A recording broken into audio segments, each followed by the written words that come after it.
कांवड़ लेके जाइए, हेलीकॉप्टर फूल बरसाएगा। 69,000 शिक्षक भर्ती में दलित पिछड़े अपनी नौकरी मांग रहे हैं, पुलिस लाठी बरसाती है। उत्तर प्रदेश में तो मुख्यमंत्री वो ऐसा आ गया है जिसको सामने से आप देखकर पहचान सकते हैं, जो ये कहता है कि मैं योगी हूं, उसके बाद भी मेरी जाति क्षत्रिय है और मुझे नाज है इस जाति पर, क्योंकि इसमें भगवान भी पैदा होते हैं। मन चंगा तो कठौती में गंगा, मोको कहां ढूंढे रे बंदे, मैं तो तेरे पास में, ना मैं मंदिर ना मैं मस्जिद ना काबे कैलाश में, खोजी हो तो तुरते मिले हो पल भर की तलाश में, कहे कबीर सुनो भाई साधो मैं तो हूं विश्वास में। सारा विमर्श खत्म। अब एक विमर्श होगा जो आरएसएस और नागपुर आपको समझाएगा कि हिंदू होने का मतलब क्या है।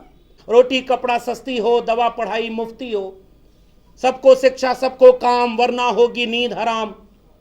शिक्षा पर जो खर्चा हो बजट का 10वां हिस्सा हो, सबको शिक्षा दे न सके जो वो सरकार निकम्मी है, और जो सरकार निकम्मी है वो सरकार बदलनी है। जिसने आजादी के बाद पहली बार जाति जनगणना कराई और जिसने एक उम्मीद पैदा की थी कि दलितों, पिछड़ों, आदिवासियों, पसमानदाओं, महिलाओं के, गरीबों के, कमजोरों के, मजदूरों के, किसानों के सवाल पर एक नया आंकड़ा आया है, एक नई डिबेट खड़ी होगी, आंदोलन खड़ा होगा। लेकिन अधिकांश लोग कुंभ नहाने चले गए, इसलिए यहां का मामला ठंडा पड़ गया। खटिया पहले भी थी, बैठने का अधिकार सबको नहीं था। बाबा साहब के संविधान के बाद जो हासिल किया इस गणतंत्र ने, नई पीढ़ी के नौजवानों को शायद वो बरगला दिया गया, क्योंकि पहले के वक्ताओं ने वो सारी बातें कह दी हैं कि शिक्षा कैसे बर्बाद की गई, रोजगार कैसे खत्म किया गया। जब शिक्षा और रोजगार खत्म कर दिया गया है तो बरगलाना आसान हो गया है। इसलिए अभी संदीप सौरभ जी जब संचालन कर रहे थे तो उन्होंने एक वाकये का जिक्र किया। 2017 में आरएसएस ने दिल्ली में सफाई अभियान के समय विश्वविद्यालयों की भी सफाई की बात की थी, और उस सफाई अभियान में, उस पूरे अभियान का शिकार मैं भी हुआ, क्योंकि वो जब सफाई कर रहे थे तो वो ये देख रहे थे कि आरएसएस के लोग कैसे कुलपति बने, प्रोफेसर बने, वाइस चांसलर बने और प्रिंसिपल बने। इससे ज्यादा गंभीरता से वो ये देख रहे थे कि उनके विरोधी विचार के लोग, संविधान को मानने वाले लोग कहीं प्रोफेसर न बन जाएं, वरना सारी लड़ाई तो कलम और किताब की है, वो अपने विचार से आपके सामने मुश्किल पैदा कर देंगे। इसलिए मेरा मानना यह है कि जहां शिक्षा नहीं पहुंची है वहां, अगर हम ये बताने जाएं कि 2025 के बजट में पिछले 10 साल में शिक्षा का बजट आधा कर दिया गया। 2014 में इस देश का शिक्षा का बजट 5.3% जीडीपी का कुल था। आज की तारीख में वो 2.26% के आसपास हो गया, और पूरी तरह से शिक्षा व्यवस्था बर्बाद कर दी गई। रोजगार का आलम यह है कि पूरे, अब यहां तो आंदोलन चल रहा है, लाठी चल रही है, मेरे उत्तर प्रदेश में देश का सबसे अच्छा उदाहरण मिल जाएगा। कांवड़ लेके जाइए, हेलीकॉप्टर फूल बरसाएगा। 69,000 शिक्षक भर्ती में दलित पिछड़े अपनी नौकरी मांग रहे हैं, पुलिस लाठी बरसाती है।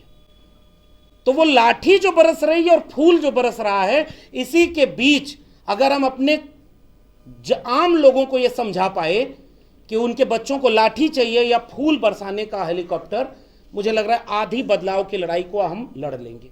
क्योंकि उन्हें नहीं पता, जहां शिक्षा नहीं पहुंची उसे शिक्षा बजट से नहीं मतलब, स्वास्थ्य बजट से नहीं मतलब। लगा होगा एक जमाने में समाजवादियों और अंबेडकरवादियों का नारा, रोटी कपड़ा सस्ती हो, दवा पढ़ाई मुफ्ती हो, सबको शिक्षा सबको काम, वरना होगी नींद हराम।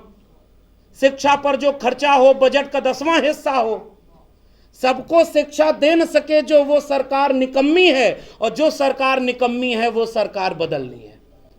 इन नारों के संघर्षों के साथ बिहार के गणतंत्र ने 75 साल में जो हासिल किया था वो वापस छीन लिया गया है। मेरा मानना यह है, बिजनेस व्यापार में हम कहीं नहीं हैं और शिक्षा में कहीं नहीं है, और पूरे बिहार को वापस उस तरफ ढकेल दिया गया है जहां से वो 90 के पहले का बिहार दस्तक दे रहा। लेकिन एक बदलाव है। सारथी कौन बना है इस पूंजी और जाति का गठजोड़, वर्चस्वशाली तबके का, पूंजी का गठजोड़ उसी वर्चस्व के साथ, पुरुषों का गठजोड़, हिंदू का गठजोड़। लेकिन सारथी कौन बन रहा है, इसका उदाहरण बिहार ने। मैं बिहार से क्यों ये उदाहरण दे रहा हूं, वो जो ताकतें इस बिहार को 90 से पहले ले जाना चाहती हैं, उन्होंने अगुवाई दलितों पिछड़ों को सौंप रखी है इसी बिहार में।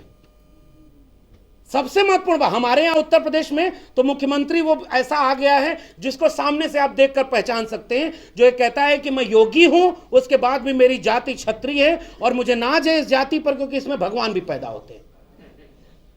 ये इंटरव्यू में उन्होंने बोला है। लेकिन बिहार में अगुवाई कौन कर रहा है? हर तरफ से वो झंडा बरदारी पिछड़े और दलितों को, जंगल की लकड़ियों को समझाया जा रहा है कि कुल्हाड़ी का साथ दो, क्योंकि इस कुल्हाड़ी में लकड़ी जो है तुम्हारी जाति की तो है।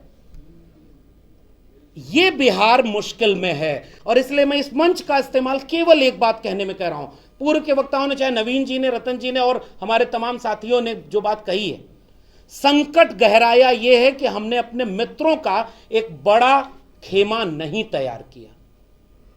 हम चाहते हैं कि बिहार गणतंत्र के 75 साल में कहां चुनौती में फंसा है, इसको एक वैचारिक एका की तरह जोड़ करके देखा जाए।